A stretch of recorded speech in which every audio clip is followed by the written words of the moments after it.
Hi friends, എല്ലാവർക്കും മഴ തോരും മുമ്പേ റിവ്യൂയിലേക്ക് സ്വാഗതം. ഈ റിവ്യൂ നിങ്ങൾക്ക് ഇഷ്ടമായെങ്കിൽ ലൈക്ക് ചെയ്തും സബ്സ്ക്രൈബ് ചെയ്ത് സപ്പോർട്ട് ചെയ്യണേ. CI പറയുന്നു, ബാലചന്ദ്ര മേനോന്റെ മകനും ശിവശങ്കര മേനോന്റെ മകനും ചേർന്ന് നിന്നെ റേപ്പ് ചെയ്തിട്ടില്ലേ? ഇത് കിട്ടി ഞെട്ടി അലീന പറയുന്നു, ഇല്ല സർ.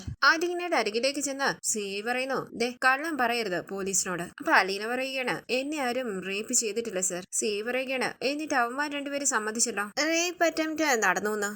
നിനക്ക് ജ്യൂസിൽ മയക്കുമരുന്ന് ചേർത്ത് തന്നെ കുടിപ്പിച്ച് രണ്ടുപേരും കൂടി റേപ്പ് ചെയ്യാൻ ശ്രമിച്ചില്ലേടി? അലീന പറയുന്നു, സാറേ ഞാൻ അത് എതിർത്തപ്പോൾ അത് തീർന്നു. CI ചോദിക്കുന്നു, എതിർത്തപ്പോ തീർന്നോ? നീ നിന്റെ വയറ്റിൽ കത്രിക കുത്തിക്കയറ്റി തന്നെത്താൻ ചാകാൻ നോക്കിയപ്പോൾ അവന്മാരിട്ടിട്ട് പോയി, അതല്ലേ സംഭവിച്ചത്? അലീന പറയുന്നു, ഞാൻ ചാകാൻ വേണ്ടി ശ്രമിച്ചതല്ല, തടയാൻ ശ്രമിച്ചതാ. CI ചോദിക്കുന്നു, അവരപ്പോ നിനക്ക് മയക്കുമരുന്ന് തന്നോ ഇല്ലയോ? തന്നു എന്ന് അലീന പറയുമ്പോൾ CI ചോദിക്കണം, എന്നിട്ടത് നിർബന്ധിച്ച് കഴിപ്പിച്ചു എന്ന് അലീന പറയുമ്പോൾ CI ചോദിക്കണം, ബലാത്കാരത്തിന് ശ്രമിച്ചോ അവര്? ഊവെന്ന് അലീന പറയുമ്പോൾ CI പറയുകയാണ്, തന്നെത്താൻ കുത്തി പരിക്കേൽപ്പിച്ച് നീ രക്ഷപ്പെട്ടു. അയലത്തെ ഡോക്ടർ ആംബുലൻസ് വിളിച്ചു വരുത്തി നിന്നെ ഹോസ്പിറ്റലിൽ എത്തിച്ചു. അന്ന് പോലീസ് മൊഴിയെടുക്കാൻ വന്നപ്പോൾ നീ എന്താ പറഞ്ഞത്? എന്താടി നിന്റെ വായി നാക്കില്ലേ? അലീന പറയുന്നു, അത് ഞാൻ കസേരയിൽ നിന്ന് വീണപ്പോൾ കയ്യിലിരുന്ന കത്രിക അബദ്ധത്തിൽ കൊണ്ടതാണെന്ന്. CI ചോദിക്കുന്നു, അതെന്തിനാ നീ അങ്ങനെ കള്ളമൊഴി പറഞ്ഞത്? അലീന പറയുന്നു, കോളേജിൽ പഠിക്കുന്ന രണ്ട് ചെറുപ്പക്കാരുടെ ജീവിതം ജയിലിൽ കയറ്റി നശിപ്പിക്കണ്ടെന്ന് വിചാരിച്ചിട്ടാ സർ. ഇത് കേട്ട് CI പറയുകയാണ്, ഓ മഹാമനസ്കത, ഔദാര്യം, ചോറ് തരുന്ന മുതലാളിയോടുള്ള കൂറ്. അല്ല ഇതിലേതാടി? അലീന പറയുന്നു, ഞാൻ പറഞ്ഞല്ലോ സർ, രണ്ട് ചെറുപ്പക്കാരുടെ ജീവിതം ഞാൻ കാരണം നശിച്ചു പോകണ്ടല്ലോ എന്ന് വിചാരിച്ച്. CI ചോദിക്കുന്നു, നീ കാരണോ? നീയാണോ കാരണം? സൂക്കേട്, അന്ന് നീ പോലീസിന്റെ അടുത്ത് കള്ളം പറഞ്ഞ് അവന്മാരെ രക്ഷിച്ചു, എന്നിട്ടും അവന്മാര് രക്ഷപ്പെട്ടോടി. ഇനി അവന്മാര് രക്ഷപ്പെടുമോ? ഇടിച്ച് നശിപ്പിച്ചിട്ടിരിക്കുക, മനസ്സിലായോ? നാട്ടുകാരുടെ കയ്യിലോട്ട് ഇട്ടു കൊടുത്താലേ അവര് പിച്ചിക്കീറി പീസാക്കി തരും. പോലീസിന്റെ അടി തീർന്നിട്ടില്ല, ഇനി കോടതിയിൽ ഹാജരാക്കി റിമാൻഡ് ചെയ്യുമ്പോൾ സബ് ജയിലിൽ നിന്നും കിട്ടാനിരിക്കുന്നു. ശിക്ഷ കിട്ടുമ്പോൾ സെൻട്രൽ ജയിലിൽ നിന്നും കിട്ടും. എന്തായാലും രക്ഷപ്പെട്ടു അവന്മാര്. സുഖമായിട്ട് വലിയ ജോലിയൊന്നും ചെയ്യാതെ തിന്നും കുടിച്ചും ജീവിക്കാം. നിന്നെ കൊണ്ട് പറ്റുമോ അവന്മാരെ രക്ഷിക്കാൻ? അലീന പറയുന്നു, ഇല്ല സാറേ, തെറ്റ് ചെയ്തിട്ടല്ലേ ശിക്ഷ കിട്ടുന്നത്. CI ചോദിക്കുന്നു, പിന്നെന്തിനാ നീ അന്ന് അവന്മാരെ രക്ഷിക്കാൻ ശ്രമിച്ചത്? തെറ്റ് ചെയ്തവരെ ശിക്ഷ കിട്ടണമല്ലോ, വേണ്ടേ? അലീന പറയുന്നു, വേണം. ഇത് കേട്ട് CI പറയുന്നു, ശരി, അപ്പോ ഒരു പരാതി എഴുതിത്താ. അലീന ചോദിക്കുന്നു, എന്ത് പരാതിയാ സർ? CI പറയുകയാണ്, അതായത് ബാലചന്ദ്ര മേനോന്റെ മകൻ രോഹിത് ബാലചന്ദ്രനും ശിവശങ്കര മേനോന്റെ മകൻ ഹരിശങ്കറും ചേർന്നു എനിക്ക് മയക്കുമരുന്ന് നൽകി നിർബന്ധിച്ച് കഴിപ്പിച്ച്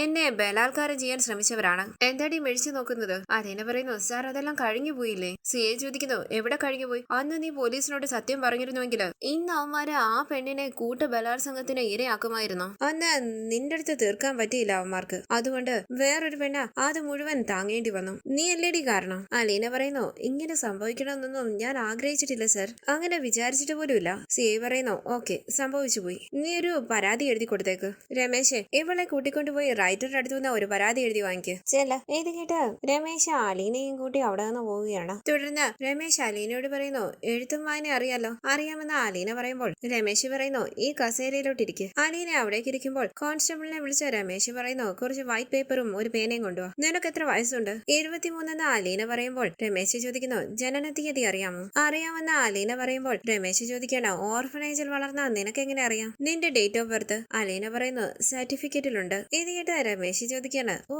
നിനക്ക് സർട്ടിഫിക്കറ്റ് ഒക്കെ ഉണ്ടല്ലേ? ആരുടെ സർട്ടിഫിക്കറ്റാ? അലീന പറയുന്നു, കേരള ഗവൺമെന്റിന്റെ secondary school leaving certificate, higher secondary certificate, GDA certificate. Constable പേപ്പറും പേനയും കൊണ്ട് കൊടുക്കുകയാണ്. എഴുതുന്ന രമേശ് പറയുമ്പോൾ അലീന ചോദിക്കാണ്, എന്തെഴുതാനാ സർ? രമേശ് പറയുകയാണ്, പറഞ്ഞു തരാം, എഴുത്. എന്താ ഞാൻ എഴുതേണ്ടതെന്ന് അലീന ചോദിക്കുമ്പോൾ രമേശ് പറയുകയാണ്, പരാതി. ഇത് കേട്ട് അലീന പറയുന്നു, എനിക്ക് പരാതി ഇല്ലല്ലോ. രമേശ് പറയുകയാണ്, അതങ്ങ് വാങ്ങാനത്ത് പോയി പറഞ്ഞാൽ മതി, എഴുതടി പരാതി. അപ്പൊ അലീന പറയുകയാണ്, എനിക്ക് പരാതി ഇല്ല സർ. ഇത് കേട്ട് രമേശ് പറയുന്നു, ഹരിശങ്കറും രോഹിത് മേനോനും ചേർന്ന് നിന്നെ മയക്കുമരുന്ന് കുടിപ്പിച്ച് ബലാത്കാരം ചെയ്യാൻ ശ്രമിച്ചു, അതിനെതിരെയുള്ള പരാതിയാണ് എഴുതാൻ പറഞ്ഞത്. അലീന പറയുന്നു, അത് ഞാൻ അന്നേ ക്ഷമിച്ചതാണ് സർ. ഇത് കേട്ട് ദേഷ്യത്തോടു കൂടി അവിടെ വന്ന് എഴുന്നേറ്റ് രമേശ് ചോദിക്കുന്നു, ക്ഷമിക്കാൻ നീ ആരാടി? അന്ന് പോലീസിനോട് പച്ചക്കള്ളം പറഞ്ഞ് വലിപ്പിച്ചിട്ട് നീ ഇപ്പൊ മറ്റേടത്തെ വർത്താനം പറയുന്നു, എഴുതടി പരാതി. ഇത് കേട്ട് അവിടെ വന്ന് എഴുന്നേറ്റ് പുച്ഛത്തോടു കൂടി രമേശിനെ ഒന്ന് നോക്കിയിട്ട് അലീന പറയുന്നു, എനിക്ക് പരാതി ഉണ്ടെങ്കിൽ ഞാൻ എഴുതും, എനിക്കില്ലാത്ത പരാതി ഞാൻ എഴുതുകയില്ല. സാർ എന്നെ കൊണ്ട് എഴുതിക്കാൻ നോക്കണ്ട.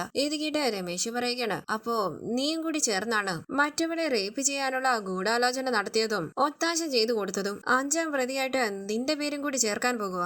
അലീന പറയുന്നു, സാർ 1ാം പ്രതിയായിട്ട് ചേർത്തോ, അത് ഞാൻ നോക്കിക്കോളാം.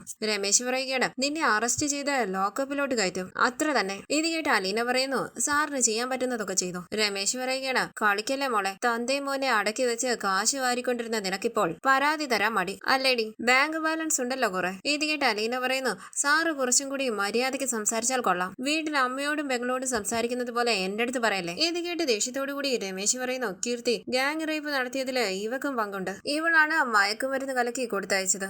ഇവളെ കൂടി പ്രതി ചേർത്തേക്ക്. ഇത് കേട്ട് അലീന പുച്ഛത്തോടു കൂടി നിൽക്കുമ്പോൾ കീർത്തി ചോദിക്കുന്നു, എടി നിനക്ക് എന്താ പ്രശ്നം? അപ്പൊ അലീന പറയുകയാണ്, എനിക്കല്ലല്ലോ പ്രശ്നം, നിങ്ങൾക്കല്ലേ. രമേശ് പറയുന്നു, ഇവളെ ആ ലോക്കപ്പിന്റെ മുന്നിൽ കൊണ്ടുപോയി നിർത്ത്. പരാതി എഴുതി ഒപ്പിട്ട് തന്നതിന് ശേഷം വിട്ടാ മതി. വാടി ഇവിടെ വരാന്ന് പറഞ്ഞ് അലീനയും കൂട്ടി അവിടെ നിന്ന് പോവുകയാണ് കീർത്തി. രമേശ് ദേഷ്യത്തോടു കൂടി ആലോചിച്ച് നിൽക്കുന്നു. തുടർന്ന് അലീനയെ ലോക്കപ്പിന്റെ മുന്നിലേക്ക് കൊണ്ടുവന്ന് കീർത്തി പറയുന്നു, ഇവിടെ ഇരിക്കിടി. ഹരിയും രോഹിത്തും അവരെ ശ്രദ്ധിക്കുന്നുണ്ട്. അലീന പറയുന്നു, ഞാൻ എന്ത് തെറ്റ് ചെയ്തിട്ടാ? കീർത്തി പറയുകയാണ്, നീ പരാതിയൊന്നും തരാൻ തയ്യാറല്ലല്ലോ, ഇവിടെ ഇരിക്കടി. ഇത് കേട്ട് അലീന അവിടേക്ക് ഇരിക്കുമ്പോൾ കീർത്തി അവിടെ നിന്ന് പോവുകയാണ്. രോഹിത് വിഷമത്തോടുകൂടി അലീനയെ നോക്കുമ്പോൾ അലീനയെ വിഷമത്തോടുകൂടി രോഹിത്തിനെ നോക്കുകയാണ്. ഹരി ദേഷ്യത്തോടുകൂടി അലീനയെ നോക്കുന്നുണ്ട്. അതിനുശേഷം കാണിക്കുന്നത് കുര്യച്ചന്റെ ഭാര്യയോടൊപ്പം അടുക്കളയിൽ ജോലി ചെയ്യുകയാണ് ഗ്രേസമ്മയും ദേവതിക്കുട്ടിയും. കുര്യച്ചന്റെ ഭാര്യ പറയുന്നു, നിങ്ങൾ വരുന്നെന്നറിഞ്ഞപ്പോൾ കുര്യച്ചൻ കാറും എടുത്ത് മാർക്കറ്റിൽ പോയി 2 കിലോ പോത്തും 2 കിലോ കോഴിയും പച്ചമീനും എല്ലാം വാങ്ങിക്കൊണ്ട് വന്നു. ഗ്രേസമ്മ പറയുന്നു, ഞങ്ങൾക്ക് ഇതൊക്കെ കഴിക്കാൻ ഭയങ്കര കൊതിയാ, പക്ഷെ ഇവള് സമ്മതിക്കണ്ടേ. കുര്യച്ചന്റെ ഭാര്യ ചോദിക്കുന്നു, കഴിപ്പിക്കത്തില്ലേ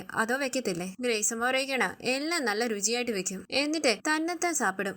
രേവതിക്കുട്ടി പറയുന്നു, ചുമ്മാ നുണ പറയല്ലേ ആന്റി, ഞാനൊരു റേഷൻ വെച്ചിട്ടുണ്ട്. ബീഫ് ഫ്രൈ 3 പീസ്, ബീഫ് കറി 30 ഗ്രാം, ഫിഷ് ഫ്രൈ 30 ഗ്രാം. എന്താന്നറിയാമോ, ഷുഗർ, കൊളസ്ട്രോള്, BP എല്ലാം നോർമലാ. ഞാൻ ഈ പിടുത്തം പിടിക്കുന്നത് കൊണ്ടാ. കുര്യച്ചന്റെ ഭാര്യ പറയുന്നു, അത് നല്ലതാ, അങ്ങനെ നോക്കാനും കൺട്രോൾ ചെയ്യാനും ഒരാള് വേണം. ഗ്രേസമ്മ പറയുന്നു, ഇപ്പൊ അവളുടെ കക്ഷത്തിലാ ഞങ്ങളുടെ രണ്ടുപേരുടെയും തല. പുഞ്ചിരിച്ച് കുര്യച്ചന്റെ ഭാര്യ ചോദിക്കുകയാണ്, വല്ലതും ചെയ്യാൻ അറിയാമോ? ഗ്രേസമ്മ പറയുകയാണ്, എന്ത് ജോലിയും ചെയ്യും, വീട് നല്ലതുപോലെ സൂക്ഷിക്കും, നമ്മുടെ മരുന്ന്, മന്ത്രം, ചെക്കപ്പ് എല്ലാം അവളാ നോക്കുന്നത്. ഇപ്പൊ ജോലിക്കാരിയല്ല, ഞങ്ങളുടെ മോളാണെന്നാ എല്ലാവരോടും പറയുന്നത്. ഞങ്ങള് കോളേജിൽ ചേർത്തിപ്പം ഡിഗ്രിക്ക് പഠിപ്പിക്കുക. സന്തോഷത്തോടു കൂടി കുര്യച്ചന്റെ ഭാര്യ പറയുന്നു, അതൊക്കെ വലിയ പുണ്യമാ ഗ്രേസമ്മേ. തുടർന്ന് ജോബിയും മീരയും കുഞ്ഞും കുര്യച്ചന്റെ വീട്ടിലേക്ക് വരികയാണ്. സന്തോഷത്തോടു കൂടി അവരെയും കൂട്ടി അകത്തേക്ക് പോവുകയാണ് കുര്യച്ചനും ഭാര്യയും. ഗ്രേസമ്മയെ കണ്ട് ആന്റി എന്ന് വിളിച്ച് അരികിലേക്ക് ചെന്ന് കെട്ടിപ്പിടിക്കുകയാണ് ജോബിച്ചൻ. മോനെ എന്ന് വിളിച്ച് സന്തോഷത്തോടു കൂടി ചേർത്ത് പിടിച്ച് മീരയുടെ കയ്യിലേക്ക് പിടിക്കുകയാണ് ഗ്രേസമ്മ. മാമച്ചൻ ചോദിക്കുന്നു, നമ്മളെയൊക്കെ മറന്നോടാ? ജോബി പറയുന്നു, മറക്കാനോ, ഞാൻ അവിടെ വന്ന് എന്തുമാത്രം ഫുഡ് കഴിച്ചിട്ടുള്ളതാ, ആന്റിയുടെ കൈകൊണ്ട് വിളമ്പി തന്ന. ഇത് കേട്ട് പുഞ്ചിരിച്ച് മീരയുടെ കയ്യിൽ പിടിച്ച ഗ്രേസമ്മ പറയുന്നു, ആദ്യമായിട്ട് കാണുക, വിവരങ്ങളൊക്കെ അറിയുന്നുണ്ടായിരുന്നു. ഞങ്ങളുടെ ജോമം പോയ ശേഷം ഞങ്ങൾ അങ്ങനെ എങ്ങോട്ടും യാത്രയില്ല. മീര പറയുന്നു, ഞങ്ങൾ ഇങ്ങോട്ട് വരുമ്പോൾ ജോബിച്ചൻ പറഞ്ഞായിരുന്നു അവധിക്കാലത്ത് ആന്റിയുടെ വീട്ടിൽ വന്ന് താമസിച്ചതും രാത്രി ആന്റിയുടെ മോനും ജോബിച്ചനും കൂടെ ഒളിച്ച് സെക്കൻഡ് ഷോയ്ക്ക് പോയതും ഒക്കെ പറഞ്ഞായിരുന്നു. ആന്റിക്ക് സുഖമല്ലേ? ഗ്രേസമ്മ പറയുകയാണ്, സുഖമാണ് എന്നല്ലേ പറയേണ്ടത്. രേവതിക്കുട്ടിയെ നോക്കിയിട്ട് ജോബി ചോദിക്കുന്നു, ഇതാരാണ് പുതിയൊരാള്? കണ്ടിട്ടില്ലല്ലോ. കുര്യച്ചൻ പറയുന്നു, അതെല്ലാം പറയാം മോനെ, അകത്തോട്ട് കയറിയിരിക്കെ. മത്സമേ കൊച്ചിനെ ഇങ്ങ് തന്നേടി, ഞാനൊന്ന് എടുക്കട്ടെ. അങ്ങനെ കുഞ്ഞിനെ എടുത്ത് കുര്യച്ചൻ പറയുകയാണ്, ഇങ്ങ് വന്നേടാ, വിശേഷങ്ങളൊക്കെ ചോദിക്കട്ടെ, വാ മോളെ എന്ന് പറഞ്ഞ് മീരയും ചേർത്ത് പിടിച്ച് അകത്തേക്ക് പോവുകയാണ് വത്സമ്മ. തുടർന്ന് സന്തോഷത്തോടുകൂടി റൂമിലിരുന്ന് മെസ്സേജ് അയക്കുകയാണ് ബബിത. വാതിലിന്റെ അരികിലേക്ക് വന്ന കൃഷ്ണ ബബിതയെ ശ്രദ്ധിക്കുകയാണ്. വോയിസ് മെസ്സേജ് അയക്കുകയാണ് ബബിത.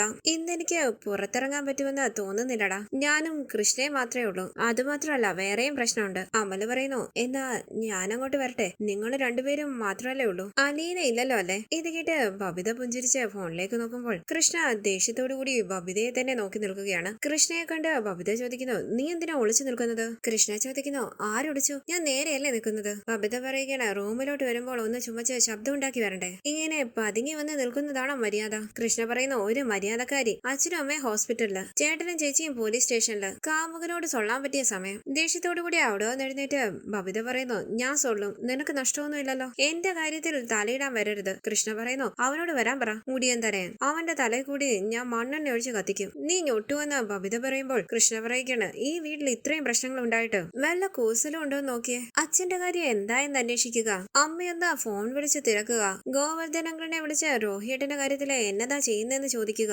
അതൊന്നുമില്ല. കിട്ടിയ നേരത്തിന് മുടിതലയനെ വിളിച്ച് വരാൻ പറയുക. ഈ സൂക്കേടിന്റെ ശരിക്കുള്ള പേരെന്താണെന്നാ ഞാൻ പറയുന്നില്ല. ബബിത പറയുന്നു, നീ ഒന്ന് പറഞ്ഞേ കേൾക്കട്ടെ. വേണ്ടാതീനം പറഞ്ഞാലുണ്ടല്ലോ നിന്റെ ചെവിക്കല്ല് ഞാൻ അടിച്ചു പൊട്ടിക്കും. കൃഷ്ണ പറയുന്നു, പൊട്ടിക്ക് കാണട്ടെ. ഇത് കേട്ട് ദേഷ്യത്തോടു കൂടി കൃഷ്ണയുടെ നേരെ ചെന്ന് വാതിൽ കൊട്ടി അടയ്ക്കുകയാണ് ബബിത. കൃഷ്ണ പൊട്ടിക്കരഞ്ഞ് സോഫയിലേക്ക് ഇരിക്കുന്നു. തുടർന്ന് മാമച്ചൻ എല്ലാ കാര്യങ്ങളും ജോബിയോടും മീരയോടും പറയുകയാണ്. ജോബി ചോദിക്കുന്നു, ആ പെണ്ണ് ഇന്നസെന്റ് ആണെന്ന് മാമച്ചനങ്ങളുടെ ഉറപ്പുണ്ടോ? മാമച്ചൻ പറയുന്നു, ഒരു സംശയം വേണ്ട ജോബിച്ച, ക്രിസ്റ്റൽ ക്ലിയർ ആണ് അവളുടെ ക്യാരക്ടർ. എന്തെങ്കിലും തെറ്റ് ചെയ്തിട്ടുണ്ടെങ്കിൽ അവളെ വിടണ്ടാന്നേ, കസ്റ്റഡിയിൽ എടുക്കുകയോ ചോദ്യം ചെയ്യുകയോ റിമാൻഡ് ചെയ്യുകയോ എന്താന്ന് വെച്ചാ ചെയ്തോട്ടെ. ജോബിച്ചൻ പറയുന്നു, പോലീസിന്റെ ചോദ്യം ചെയ്യലെന്ന് പറഞ്ഞാൽ അത് വേറൊരു രീതിയാ. എന്തെങ്കിലും ഒരു ക്ലൂ കിട്ടാൻ വേണ്ടിയായിരിക്കും അവർ ആ പെണ്ണിനെ ഹോൾഡ് ചെയ്യുന്നത്. മാമച്ചൻ പറയുന്നു ഒരു ക്ലൂ അവളുടെ കയ്യിൽ നിന്ന് കിട്ടാനില്ല, അതുപോലെ ഒരു പെങ്കൊച്ച അവള്, നന്മ ഇത്തിരി കൂടുതലാണെന്ന് മാത്രം. ഇത് കേട്ട് മുഖത്തോട് മുഖം നോക്കുകയാണ് ജോബിയും മീരയും. അങ്ങനെ ഇന്നത്തെ എപ്പിസോഡ് അവസാനിച്ചു. ഇനി അടുത്ത episode promo review. Meera DYSP ആയ തന്റെ അച്ഛനെ വിളിച്ച് സംസാരിക്കുകയാണ്. ഡിവൈഎസ്പി പറയുന്നു ഭയങ്കര പ്രമാദമായ കേസാ മോളെ, ഇന്ന് അറസ്റ്റ് നടന്നതേയുള്ളൂ,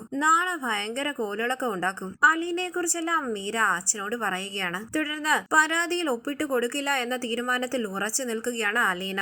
എസ് ഐ രമേശ് സിഐയുടെ അരികിലേക്ക് വന്നിട്ട് പറയുന്നു പരാതിയിൽ ഒപ്പിടില്ലെന്നാ പറയുന്നത്. സിഐ പറയുന്നു ഏത് വിധത്തിലായാലും നമുക്ക് അവളുടെ പരാതി കിട്ടണം, അവളെ കൊണ്ട് കംപ്ലീറ്റ് എഴുതി ഒപ്പിടിപ്പിച്ചിട്ടല്ലാതെ വിടുന്ന പ്രശ്നമില്ലടോ. അങ്ങനെ സിഐ അവിടെ നിന്ന് പോവുകയാണ്. തുടർന്ന് വൈകുന്നേരം സ്റ്റേഷനിലേക്ക് വരുന്ന സിഐ ലോക്കപ്പിന്റെ മുന്നിലിരിക്കുന്ന അലീനയെ ദേഷ്യത്തോടു കൂടി നോക്കുകയാണ്. അലീന സിഐയെ ശ്രദ്ധിക്കുന്നില്ല. പിന്നീട് കാണിക്കുന്നത് ബാലചന്ദ്രൻ തന്റെ അരികിലേക്ക് വന്ന സുലോചനയോട് അലീനയെ കുറിച്ച് ചോദിക്കുകയാണ്. സുലോചന ബാലചന്ദ്രനോട് സത്യങ്ങളെല്ലാം പറയുകയാണ്. അലീനയെ പോലീസ് ചോദ്യം ചെയ്യാൻ വേണ്ടി വിളിച്ചോണ്ട് പോയതാ. അലീനയെ പോലീസുകാര് വിട്ടയച്ചിട്ടില്ല എന്നറിഞ്ഞ ബാലചന്ദ്രൻ എഴുന്നേറ്റ് പോകാനായി ശ്രമിക്കുകയാണ്. സുലോചനയും സിസ്റ്ററും കൂടി ബാലചന്ദ്രനെ പിടിച്ച് അവിടെ കിടത്താനായി ശ്രമിക്കുന്നു. ബാലചന്ദ്രൻ ബഹളം വെക്കുകയാണ്. തുടർന്ന് വൈജയന്തിയുടെ അരികിലേക്ക് വന്ന സുലോചന നടന്ന കാര്യങ്ങളെല്ലാം വൈജയന്തിയോട് പറയുന്നു. കംപ്ലൈന്റ് തയ്യാറാക്കി അലീനെ കൊണ്ട് ഒപ്പിടിപ്പിക്കാൻ വേണ്ടി നിൽക്കുക പോലീസ്. ഇത് കേട്ട് ഞെട്ടി ടെൻഷനോടുകൂടി സുലോചനയെ നോക്കുകയാണ് വൈജയന്തി. രോഹിത്തിനും ഹരിക്കുമെതിരെ